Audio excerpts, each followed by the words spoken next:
சில மனிதர்கள் மறக்க முடியாத வழிகளையும், சில மனிதர்கள் என்றும் மறையாத பழிகளையும், சில மனிதர்கள் அழகான நினைவுகளையும் பரிசாக தருகிறார்கள். இழந்ததை எண்ணி வருந்தாதே என்று சொல்வது சுலபம். இழந்து துடிப்பவர்களுக்குத்தான் தெரியும் அது எவ்வளவு பெரிய வலி என்று. வலிகள் நிறைந்த வாழ்க்கையே, ஆனாலும் அதில்தான் சோதனைகள் பல கலந்த ஒளிந்திருக்கிறது.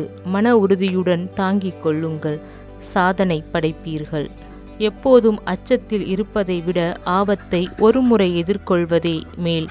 மதிகொண்டு முயற்சித்தால் விதி என்று ஏதுமில்லை இங்கு. தள்ள வேண்டிய 4: பதவியால் வரும் கர்வம், புகழால் வரும் மயக்கம், அறிவால் வரும் செருக்கு, பணத்தால் வரும் போதை.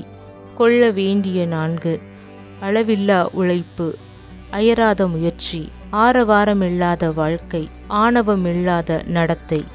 இங்கு பாதைகள் வெற்றியை தீர்மானிப்பது இல்லை, பயணிப்பவன் முயற்சிகளே வெற்றியை தீர்மானிக்கிறது. மனக்காயங்கள் ஆறிய போதும் நினைவுக்கு வருவதெல்லாம் வலிகள் மட்டும் ஏனோ புதிதாகவே இருக்கிறது. காயத்தின் வலிகளை நாம் உணர்ந்து கொள்ளும் வரை, துரோகத்தின் வலிகளை நாம் புரிந்து கொள்ளும் வரை அதன் பாதிப்புகள் நமக்கு தெரிவதில்லை. அனைத்தும் கிடைத்தால் அலட்சியம் வந்துவிடும் என்பதால் தான் சிலவற்றை கிடைக்காத வரிசையிலேயே வைத்திருக்கிறது காலம். தோல்வியை ஒப்புக்கொள்ள ஒருபோதும் தயக்கம் காட்டாதே. உன் தோல்வியில் இருந்து நீ கற்றுக்கொள்ள வேண்டியது அதிகம் இருக்கிறது. சிந்தனை சீர்கேடுகள்தான் நம் வாழ்க்கையை சிதைக்கிறது. சிந்தனைகளை சீர்படுத்தினால் அது துக்க நோயை குணப்படுத்தும். அனைத்தும் கிடைத்தால் அலட்சியம் வந்துவிடும் என்பதால்தான் சிலவற்றை கிடைக்காத வரிசையிலேயே வைத்திருக்கிறது காலம். எந்த அவமானத்தையும் வலியாய் எடுத்துக்கொள்ளாதே, வலியாய் எடுத்துக்கொள். வார்த்தை என்பது ஏணி போல, நீ பயன்படுத்துவதை பொறுத்து ஏற்றியும் விடும், இறக்கியும் விடும். நீ எங்கே இருக்க வேண்டும் என்று விதி முடிவு செய்யட்டும், ஆனால் எப்படி இருக்க வேண்டும் என்பதை நீ முடிவு செய். சிலவற்றை அனுபவங்கள் கற்றுக் கொடுப்பதைப் போல வேறு யாராலும் கற்றுக் கொடுத்து விட இயலாது. எல்லாம் முடிந்த பிறகுதான் இதுவும் சில காலம் என்பது புரிகிறது. இந்த வாழ்க்கைதான் எவ்வளவு விசித்திரமான ஒன்று.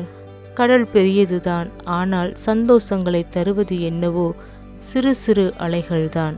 ஆகையால் காணுவதைக் காட்டிலும் கிடைப்பதை கொண்டு மகிழ்ச்சியாய் வாழ்ந்திடுங்கள்.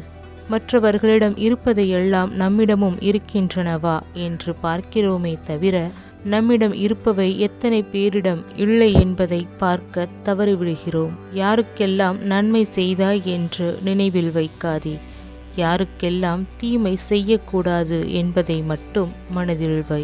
இந்த உலகில் யாரும் யாருக்காகவும் இல்லை என்ற உண்மை புரிந்துவிட்டால் வாழ்வில் பல வழிகள் இல்லாமல் போய்விடும். வாழ்க்கையை வாழும்போதே ரசித்து வாழுங்கள். ஏனென்றால் எப்போது எதை இழப்போம் என்று நமக்கே தெரியாது.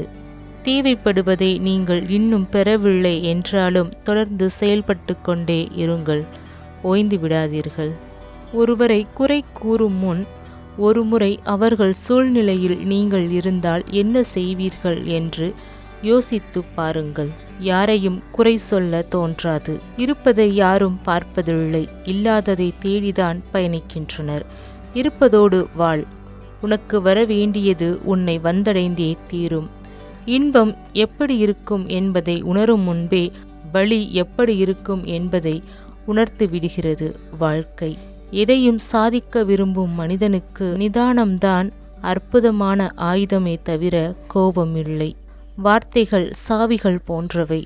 நீங்கள் அவற்றை சரியாக தேர்வு செய்தால் அவைகளால் எந்த இதயத்தையும் திறக்கவும் முடியும், எந்த வாயையும் பூட்டவும் முடியும். தேவையின்றி வாயை திறக்காதே. பழி போட்டு வழியை அடைக்க பலர் உண்டு.